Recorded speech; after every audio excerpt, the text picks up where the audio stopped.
I never thought a punishment could change the way I saw myself or the way others saw me. But the day my mom told me I was grounded until I dressed like a girl, I laughed, thinking she was joking. I didn't know that laugh would be the last time I felt like myself for a very long while. My name is Daniel. I'm 17, and I'll admit right away I had been testing every limit at home. Talking back, skipping chores, sneaking out with friends. My mom, Claire, was patient for a long time, maybe too patient, until one evening when she finally snapped. I had lied about where I was going, came back late, and she was standing at the door with her arms folded. Her face wasn't angry the way it usually was. It was something different. Calm, but serious. That was always scarier than yelling. "You're grounded," she said in that level voice of hers. "But not in the way you think." I shrugged, trying to brush it off, telling her I'd just stay in my room, no big deal. But she shook her head slowly. "You think you're too grown up to listen to me. Maybe it's time you understand what it feels like to live by someone else's rules. If you want to eat, sleep, and move around this house, you'll follow mine." "Okay, fine," I muttered, half rolling my eyes. "What are the rules?" She walked past me into the living room, and I followed, still not taking her seriously. That's when she set the rules down in a way I never expected. She opened a drawer, pulled out something folded, and tossed it onto the couch. It was a skirt, a simple navy blue skirt, the kind you'd see at a school uniform shop.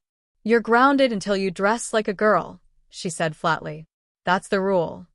At first, I laughed. I thought it was some kind of weird joke, that maybe she'd seen one of those prank videos online and was trying to scare me straight. But she didn't crack a smile. Her eyes were fixed on me, calm and steady. "You're serious?" I said, my voice dropping. "Dead serious," she replied. "You want to keep ignoring chores, lying to me, pretending you're in charge? Fine. But under my roof, you'll learn respect. Until then, this is how it's going to be. No TV, no phone, no going out. And if you want dinner tonight, Daniel, you'll wear that skirt." I froze. My heart started pounding. This was insane. She couldn't mean it. But then she turned and walked away like she'd already made up her mind, leaving me staring at the skirt on the couch as if it had been dropped there by someone else's mistake. I sat down slowly, running my fingers over the fabric. It was soft, lighter than jeans, nothing like the clothes I wore every day. I told myself I wouldn't do it. No way. I'd just go without dinner, stay in my room, and she'd eventually give up on this ridiculous idea. But the longer I sat there, the more my stomach growled, and the more I realized she wasn't bluffing. That night, I stayed stubborn. I skipped dinner, sulked in my room, and ignored her when she knocked softly to tell me the food was getting cold. I thought she'd cave in, but when I came downstairs the next morning, there was no breakfast waiting, just a note taped to the fridge. "Skirt first. Then we'll talk." The hunger was getting to me, but I still refused. I told myself it was a test, that if I stayed strong, she'd realize she'd gone too far. But she didn't. She went on with her day as if nothing was wrong, humming to herself while she cleaned the kitchen, working in the garden, taking phone calls. I was the only one stewing, pacing my room, torn between pride and desperation. By the second evening, I was dizzy with hunger. I caught myself looking at the skirt again, wondering if maybe I could just slip it on for a few minutes, grab a plate of food, and then take it off. Nobody else would see me, right? It wasn't like I'd be going outside. I carried it to my room, closed the door, and held it up. My hands were trembling. It felt ridiculous, but something in the weight of that simple piece of clothing scared me more than I wanted to admit. It was like once I put it on, I'd be admitting she had total control over me. I heard her voice from the kitchen, calling casually, "Dinner's almost ready." And that did it. My stomach growled so loud it felt like betrayal. I slipped the skirt up my legs. It fit surprisingly well. Too well. I stood there staring at myself in the mirror, my face flushed, my body stiff, not even recognizing the boy staring back at me. I looked wrong, but I also looked trapped. When I walked out into the kitchen, my mom glanced up and smiled faintly, as though she'd been expecting this exact moment. "There you are," she said softly. "Now sit down and eat." I sat, my face burning, but the food tasted like the best meal I'd ever had.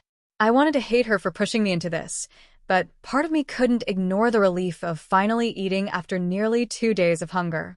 "You see," she said gently as I ate, "it's not about the skirt. It's about following rules. You think you're too old to listen, but you're not. Sometimes you need to be reminded." I didn't reply. I didn't want to give her the satisfaction. But she could tell from the way I was sitting, the way I tugged nervously at the hem of the skirt, that I was shaken. That night, I thought I'd be allowed to take it off, but when I started to change, she knocked on the door. "No," she said firmly. "Grounded means grounded. You'll keep it on until I say otherwise. Those are the rules." And that's when I realized this wasn't just a one-time thing. She meant to keep me in this role, day after day, until she believed I'd learned my lesson. What I didn't know then was that each day would bring new rules, new demands, and new changes I couldn't escape. And the longer it went on, the more I felt like Daniel was slipping away, replaced by someone I didn't recognize, someone she seemed to want me to become. I stood in front of the mirror again, the unfamiliar clothes clinging to me in ways I couldn't ignore. The skirt brushed against my knees whenever I shifted, reminding me of the situation I was trapped in. My aunt had taken my jeans, my hoodies, even my sneakers, and replaced them with this thin fabrics, pastel colors, and shoes that made my steps feel tiny and uncertain. Every time I thought about changing back, I remembered her sharp words. "You're grounded until you learn, Max. And this time, you're going to learn my way." I couldn't decide what stung more, the humiliation of being dressed like this, or the realization that she actually believed it would work. I caught myself tugging at the hem of the skirt, pulling it down as if it might grow longer, but of course it didn't. Instead, my reflection showed a boy who no longer looked much like himself at all. Aunt Clara stepped into the room quietly, holding a small box in her hands. "You've done better than I expected," she said, her voice calm but firm. "But we're not finished yet." I swallowed hard, my mouth suddenly dry. "Finished? You've already made me wear this stuff. What more could you possibly want?" She set the box on the dresser and opened it, revealing a small collection of makeup. Lip gloss, mascara, a blush palette, things I'd only seen in passing but never imagined up close. "You'll learn more than just standing in a skirt," she said softly, almost as if she pitied me.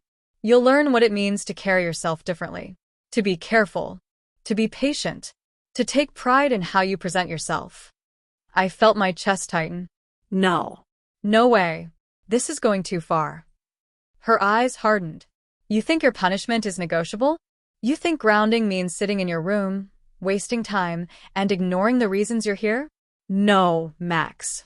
If you want this to end, you'll do exactly as I say." I looked back at the mirror, my reflection suddenly a stranger. Was she serious? Was this really just punishment, or was there something else behind her determination? Clara lifted the lip gloss, holding it out to me. "Start small. A little color. It won't hurt." My hand shook as I reached out, half in disbelief that I was even considering it. But refusing her only meant more rules, more grounding, more humiliation. And so, with trembling fingers, I uncapped the tube and stared at my lips. The first swipe felt wrong, almost absurd. The shiny pink gloss clung to my mouth, turning me into someone I didn't recognize. Clara nodded approvingly. "Better," she whispered. "You see? You're learning." I wanted to argue, to shout that this wasn't fair, that no one had the right to change me like this. But the words caught in my throat, because deep down, I wasn't sure if I was still fighting her, or the reflection staring back at me. I wiped my lips, trying to get rid of the sticky gloss, but Aunt Clara caught my wrist mid-motion. Her grip was firm, not cruel, but enough to remind me who was in control. "Leave it," she said calmly. "You'll get used to it." Her words made my stomach turn. Get used to it? Did she actually expect me to accept this? I pulled my hand free, glaring. "You've made your point. I'm embarrassed, okay? You can stop now." She tilted her head, studying me like a teacher watching a stubborn student. Embarrassment isn't the lesson. Reflection is. You don't think before you act. You don't listen. That's why you're grounded, Max. You'll stay that way until you can show me you've changed. My knees felt weak, and I sank onto the edge of the bed. The skirt rode up higher than I liked, and I yanked it down, only for Clara to notice and smirk. Exactly, she said. Now you're aware. Careful. Conscious. That's what I want from you. The clock ticked loudly on the wall, the silence stretching between us. Finally, she placed the makeup box on the dresser and crossed her arms. You'll wear this every day. Around the house, at least. And when you're ready, maybe we'll take a walk outside. My head snapped up, panic flooding my chest. Outside? No. People will see. That's the point, she interrupted smoothly. Consequences are meant to be felt, not hidden. You can't just slip back into your old ways when no one's looking. You'll only learn when you face the weight of your choices. I shook my head frantically. I can't. Please. You don't understand. Her expression softened just slightly, but her resolve didn't waver. I do understand, Max. More than you think. One day you might see why I'm doing this. I didn't want to hear another word. I buried my face in my hands, my chest rising and falling too quickly. But even in that moment of panic, I couldn't ignore what I felt, how every tiny shift of the skirt, every brush of gloss on my lips, reminded me I wasn't in control anymore. And worse, a small, terrifying thought slipped into my mind. What if I never got that control back? The next morning, I thought maybe Aunt Clara would forget. Maybe she'd let me slip back into my own clothes, laugh it off and move on. But when I shuffled into the kitchen in my pajama pants and t-shirt, rubbing the sleep from my eyes, she was already waiting. Her arms were folded, and sitting on the counter beside her was that same skirt, folded neatly with the blouse resting on top of it. You forgot something, she said, her tone firm but not angry. I froze in the doorway. Please, Aunt Clara, just for today. I'll behave, I promise. I'll do chores, She shook her head. No excuses. The rules don't change just because you're uncomfortable. Go change. Her voice left no room for negotiation. I stood there for a moment, fists clenched at my sides, but her gaze didn't waver. Finally, I turned and trudged back to my room, muttering under my breath. It felt worse in the daylight. The skirt seemed brighter, the blouse softer and more delicate. When I pulled them on again, I caught sight of myself in the mirror and had to look away. The reflection wasn't just humiliating, it was starting to feel permanent. By the time I sat down at the table, Clara had poured me a glass of orange juice and slid a plate of eggs in front of me. She acted as if nothing was strange at all. As if this was normal. I pushed the food around with my fork, appetite gone. How long are you going to keep this up? I finally asked. She didn't answer right away. Instead, she sipped her coffee, eyes never leaving me. That depends on you. On me. I snapped. You're the one forcing this. I'm forcing discipline, she corrected calmly. How long it lasts depends on when you decide to take responsibility for your actions. Until then, these clothes are part of your life. I stared at her, my heart pounding. She wasn't bluffing. She really meant it. That afternoon, she pushed things further. After making me dust the living room in the outfit, she appeared with a brush in one hand and a small pink hairband in the other. Sit, she said, pointing to the couch. What now? I asked warily. Your hair. If you're going to look the part, you need to look tidy. I backed up a step. No way. Skirt and blouse are bad enough. But before I could finish, she fixed me with that unyielding stare, the one that made my stomach twist. Slowly, reluctantly, I sat down. The brush tugged through my hair, pulling and straightening until it lay smoother than it ever had before. Then I felt her gather it into a small ponytail at the back of my head, securing it with the pink band. When she finished, she stepped back with a satisfied nod. Better. I didn't dare look in the mirror. I didn't want to see. But the way she smiled told me she was drawing lines I wasn't going to be able to erase. I thought that was the end of it, the skirt, the blouse, the ponytail. Embarrassing, yes, but manageable if I just stayed inside. But Aunt Clara wasn't done. That evening, while I was washing the dinner dishes, she leaned against the counter and watched me. Her gaze lingered longer than usual, and I felt my face heat up under the scrutiny. "You slouch when you stand," she said casually. I frowned. "What does that matter?" "It matters if you're going to do this properly." I froze, sponge dripping water into the sink. "Do what properly?" She gave me a slow smile. "Live the way I've decided until you've learned your lesson. And that includes posture. Shoulders back. Chin up." I turned back to the sink, muttering, "This is insane." But I straightened anyway, mostly because I knew what her tone meant. Disobeying her only made things worse. The next day, she corrected the way I walked. "Shorter steps. Softer. You stomp around like you're trying to shake the floorboards loose." The day after that, it was my voice. Less mumbling. "Speak clearly, gently. No more snapping at me." Every correction was delivered calmly, almost sweetly, as though she believed she was helping me. And every time, it dug me deeper into the role I didn't want. By the end of the week, I wasn't just wearing her clothes anymore. I was moving, speaking, even sitting the way she expected.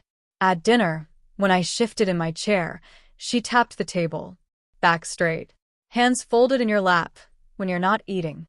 I obeyed automatically, realizing too late that the resistance inside me was crumbling little by little. Then came the moment I'd been dreading. It was Saturday morning, and Clara walked into my room holding a shopping bag. She set it on the bed in front of me. "What's this?" I asked cautiously. "Shoes," she said matter-of-factly. "The flats in there will go nicely with what you've been wearing." My stomach dropped. "Shoes? I don't need them. No one's going to see me." She raised an eyebrow. "Oh, but they will. We're going out today." My throat went dry. "Out? As in outside? In this?" "In exactly that," she said, her voice firm but calm. "You've done well inside the house.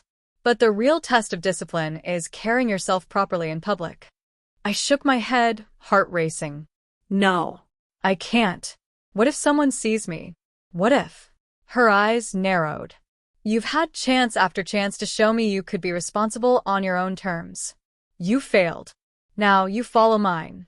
Put on the shoes." I stared at the bag, panic swirling in my chest. Going out dressed like this wasn't just embarrassing, it was unthinkable. But Aunt Clara's expression made it clear. There was no way out. My hands shook as I pulled the shoebox from the bag. Inside was a pair of soft black flats with a little bow on each toe. They looked harmless enough, but to me they were the final nail in the coffin. Clothes inside the house were one thing, but shoes meant I was going out. "I can't," I whispered, staring at them. "You can," Aunt Clara replied, her tone even. "And you will. Or we can add another week to your punishment for every minute you waste." My head shot up. "Another week? Try me," she said, folding her arms. I swallowed hard. My pride screamed at me not to give in, but my fear of being trapped even longer was stronger. Slowly, I slipped my feet into the flats. They fit perfectly, almost too perfectly, as if she had measured me in my sleep. "That's better," she said with a satisfied nod. "Now, go brush your hair. You'll want it neat." "Why does it matter?" I muttered. "Because you'll be seen," she replied smoothly. The words made my chest tighten. Seen. Not just by her, but by strangers. People who might laugh, point, whisper, or worse, recognize me. By the time we left the house, my legs felt like jelly. I kept glancing at the neighbors' windows, praying no one was looking out. But Clara walked confidently, as if nothing was unusual about dragging her nephew, now dressed as her niece, out into the world. We reached the little grocery store down the street. My palms were slick with sweat. The bell over the door jingled as we stepped inside, and I almost bolted right back out. The fluorescent lights felt like spotlights. The air was heavy with the scent of fruit and detergent. And the worst part, people. A mother with a toddler. An older man examining tomatoes. A teenager by the magazine rack. All of them potential witnesses. "Head up," Aunt Clara murmured beside me. "No slouching. Remember what I told you." I tried, but every step felt unnatural, forced. My face burned as though the whole store had turned to stare at me, though in reality, most people didn't even glance my way. Until one did. The cashier, a girl about my age, looked up as we approached the counter. Her eyes flicked over me, then lingered for a second too long. A tiny smirk tugged at the corner of her lips before she returned to scanning groceries. I wanted the floor to open up and swallow me whole. "Lovely day, isn't it?" Clara said casually, as if nothing were amiss. The cashier nodded, still smirking. And I knew she had figured it out. When we stepped back onto the street, I let out a shaky breath. "She knew," I hissed. "Maybe," Aunt Clara said calmly. "But she didn't say anything, did she? That's the point. You survived." Survived. My heart was still hammering, my shirt damp with sweat. But as much as I wanted to argue, I couldn't deny she was right. I had made it through, which only made me more afraid. Because if she could make me do this once, she could make me do it again. That night, back at home, I couldn't sleep. I lay in bed staring at the ceiling, every detail of the grocery store trip replaying in my mind like a cruel loop. The cashier's smirk, the weight of strangers' eyes, the way my heart pounded in my chest, it was all still fresh. I pulled the blanket over my head, hoping to smother the memory. But another feeling kept creeping in, one I didn't want to acknowledge. Relief. I had survived. They hadn't laughed, hadn't called me out. They just looked. Why did that make me feel oddly lighter, even proud, in the tiniest way? I turned onto my side, frustrated with myself. "It doesn't mean anything," I whispered under my breath. "It was just punishment. That's all." The next morning, Aunt Clara was already in the kitchen when I dragged myself out of bed. She looked as put together as always, sipping her coffee, reading the paper. Without looking up, she said, "We're going out again today." My stomach dropped. What? Again? She folded the paper neatly. Yes. "You managed yesterday well enough, but I want to see consistency. That's the key to discipline." "This isn't discipline," I snapped before I could stop myself. It's humiliation." Her eyes narrowed just slightly. "Is it humiliation? Or is it that you're afraid of facing yourself in the mirror?" The word stung, though I didn't fully understand why. I looked down, fidgeting with the hem of the soft t-shirt she'd given me to wear. "Get dressed," she said firmly, sliding a folded outfit across the table toward me. I unfolded it slowly. A pale pink dress with short sleeves and a gathered waist. Not overly fancy, just simple, girlish, and impossible to pass off as anything but feminine. "I can't wear this outside," I muttered. "You can," she corrected. "And you will." A half hour later, I found myself walking beside her again, every nerve in my body on high alert. This time, instead of the grocery store, she led me toward the library. The library. A place where silence magnified every sound, every squeak of a shoe, every whisper. If anyone noticed me there, it would feel louder than ever. As we stepped inside, I hugged my arms around myself, praying no one would look too closely. The cool air smelled of old books and carpet cleaner, the tall shelves casting long shadows. Clara headed straight for the desk, speaking softly to the librarian. I stood beside her, staring at the floor, pretending to be invisible. But then I heard it giggles. Two girls, maybe a year younger than me, sitting at a nearby table. Their heads bent together, eyes darting toward me, hands covering their mouths as they tried and failed not to laugh. My face burned. I wanted to run. But Clara's hand touched my arm lightly, steadying me. "Head up," she whispered. "Smile. Let them look." I clenched my teeth, forcing myself to lift my chin. The giggles continued, but I didn't break. Somehow, I stood my ground. And in that strange, unbearable moment, part of me realized Clara was testing me. She wasn't just punishing me anymore. She was shaping me. That was even scarier than the laughter. The librarian handed Clara a stack of books, barely glancing at me. I exhaled a breath I didn't realize I'd been holding. Maybe no one else cared. Maybe the giggles from those girls were just childish cruelty and nothing more. But then Clara turned to me. "Why don't you pick something out for yourself?" My heart thudded. What? No. "I don't. You'll need to read while you're grounded, she interrupted smoothly. Go. Browse. Take your time. I swallowed hard, looking at the rows upon rows of shelves. Walking through them meant passing other people's students, parents with kids, the elderly regulars who spent hours there. All of them would see me in this pink dress. Go on, Clara said, her tone firm but not unkind. I forced myself forward, each step feeling heavy. My shoes, Mary Jane's she'd picked out, clicked lightly against the floor. The sound made me flinch, but I kept moving. I turned down an aisle and pretended to browse, my eyes skimming over titles I couldn't focus on. My hands shook as I pulled a random book off the shelf, anything to look busy. Then a voice startled me. That's a good one. I looked up. A boy stood a few feet away, maybe my age, maybe a little older. He had messy brown hair and a shy smile. He nodded at the book in my hand. It's funny. I read it last year. My throat went dry. He wasn't laughing at me. He wasn't pointing. He was talking to me. Oh, I stammered. Thanks. He smiled again, then wandered off toward another shelf. I stood frozen, the book clutched tightly against my chest. A strange warmth spread through me. For the first time since this all started, someone had treated me like I belonged. When I returned to the front desk, Clara gave me a knowing glance but said nothing. She checked out my book along with hers, and we walked home in silence. That night, I couldn't stop thinking about the boy's smile, the casual way he'd spoken to me, like there was nothing unusual about me at all. But before I could sink too far into that thought, Clara knocked on my bedroom door. She stepped inside, her arms crossed. You handled yourself better today, she said. I'm impressed. But we're not finished yet. My stomach nodded. What do you mean? She sat down on the edge of my bed, her voice calm but firm. Tomorrow, we're visiting your cousins. They're having a little get-together. And you, my dear, will be coming exactly as you are now. My heart nearly stopped.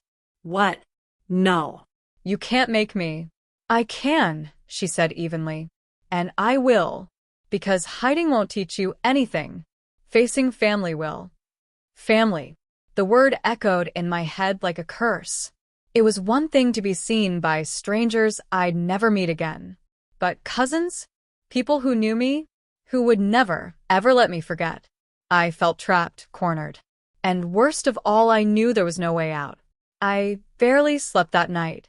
Every time I closed my eyes, I saw the faces of my cousins laughing, whispering, pointing. The thought of walking into their house in this ridiculous dress made my stomach twist into knots. Morning came too fast. Clara didn't even wait for me to stall. She was already in my room with an outfit laid out across the bed. It wasn't the pink dress from yesterday. This time it was even worse. A pale yellow sundress with tiny flowers patterned across the fabric. A little cardigan, white tights, and, of course, shiny shoes that looked like they belonged to a doll. No, I muttered, shaking my head. No way. I'm not doing this. Clara raised one eyebrow. Then you're not eating. Or leaving this room. Or getting your phone back. I clenched my fists. You can't treat me like a little kid. Then stop acting like one, she said simply. Get dressed. I wanted to fight more, but deep down, I knew she wasn't bluffing. With trembling hands, I slipped into the outfit. The tights clung awkwardly against my legs, the sundress swished when I moved, and the cardigan buttoned snugly across my chest. When I finally looked in the mirror, I almost didn't recognize myself. Clara stepped behind me, adjusting the cardigan. Better, she said softly. Much better. They'll think you're adorable. Adorable. The word stung. The drive to my aunt and uncle's house felt like the longest ride of my life. Every street we passed, I kept praying for a distraction, a flat tire, anything that would stop this from happening. But before I knew it, Clara was pulling into the driveway. Laughter drifted from the backyard where the cousins were already gathered. Please, I whispered desperately. Please don't make me do this. Clara leaned over and fixed a loose strand of hair from the wig she'd insisted I wear.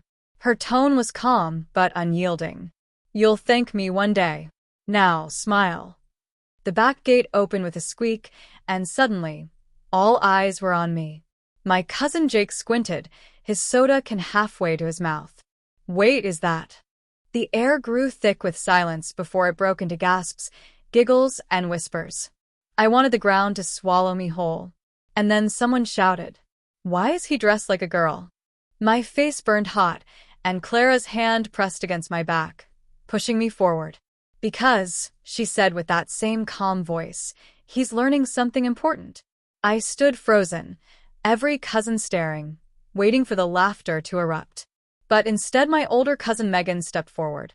She tilted her head, studying me with an unreadable expression. Then she smiled. "Well, I think he looks kinda cute,"